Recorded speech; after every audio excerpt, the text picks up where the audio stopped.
Good day, everyone. I'm Mr. Jonald F. Carrera, a faculty of DMMMSU-Open University System, and I'm presenting a qualitative research entitled Rainbow Solstice, Breaking the Silence of the Glass.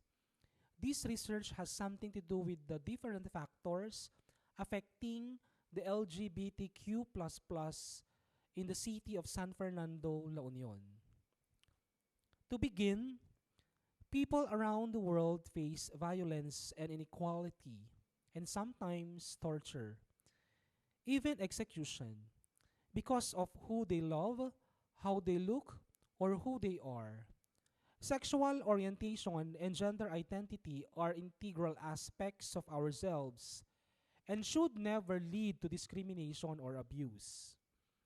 Human Rights Watch works for lesbian, gay, bisexual, and transgender people's rights, and with activists representing a multiplicity of identities and issues.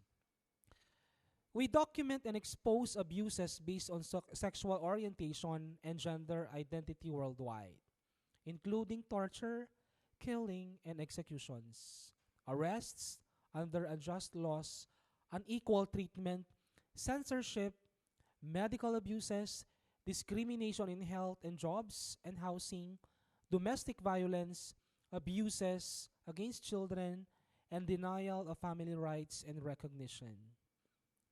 We advocate for laws and policies that will protect everyone's dignity. We work for a world where all people can enjoy their rights fully. That is in accordance of Reuters 2013. The presence of the LGBT is recognized, but their acceptance in the society is still vague. For decades, the LGBT in the Philippines was to be respected and be treated equally, and these LGBTs continue to fight for the passing of laws and will protect their rights as individuals. Self-actualization within the LGBT community involves an integration of the various aspects of themselves. It means they know who they are and they know their place in society. Coming out and knowing your place in society then is the way to achieve self-actualization. That is in accordance of Anderson 2019. Despite all these uncertainties in the community, there is always a rainbow waiting. Amidst their darkest lived experiences, there are still best choices to live by, live for, and live within in the true colors of a meaningful life. The lived experiences indeed are the motivating factors, proving one's worth in a springboard as well as to fight the stigma of the past indiscriminately and to emerge into the society with full respect, dignity, and equal protection. Hence, I came up with the following specific objectives that could somehow be beneficial and essential in addressing the different issues regarding the factors affecting the LGBTQ++ in the community.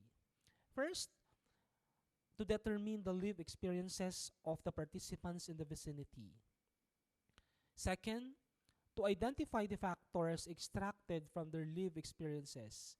And lastly, to describe the coping mechanisms based on their lived experiences.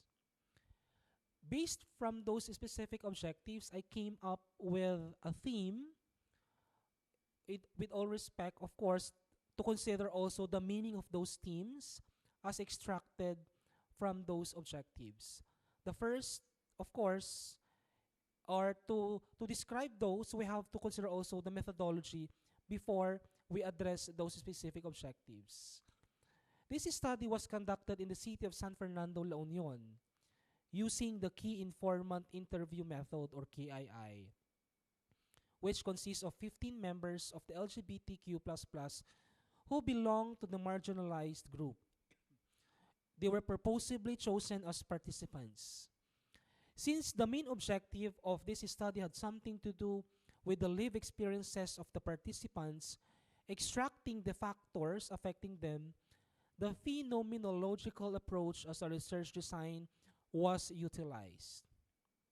According to Creswell 2013, phenomenology is an approach to qualitative research that focuses on the commonality of lived experience within a particular group.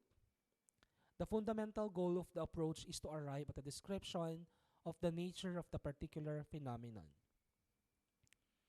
Based from the specific objectives, I came up with the following themes as I made mention a while back relative to those specific objectives. The first theme is the metamorphic rainbow, living with the true colors. It can be reflected that the participants, as defined by their lived experiences as members of the LGBTQ++, were both biological and a social function. Apparently, the true definition of love is when the parents and even the relatives embrace the true colors of their gender identity, recognizing their strengths and weaknesses and believing in their potentials as assets in the community. True enough that based from that specific objective or theme, it's still a biological and a social function that we have to consider the love and care that we give to these members of the LGBT because of the special attention that and recognition that these immediate family members might, of course, be given. The second theme has something to do with the comfort zone. The participants clearly demonstrate how they were influenced by the social milieu through interaction and constant closure with the opposite sex dominated as expected. Playing with them really ignites peer influence, but with sense of belongingness, defines sexual identity, and even lead to gender role, psychosocial development by which as a factor, a social function. And the last theme, which has something to do with the limelight, casting the true colors of the rainbow, which has something to do with the colors or the true colors of the members of the LGBT in the community. It is really hard to prove one's worth, especially if you belong to the LGBTQ++ community, but nonetheless, it is worth all living because of the gift of life and as a social asset. The true color outshines from the moment you go out of the box, even if there were some social restraints accompanied with sort discrimination.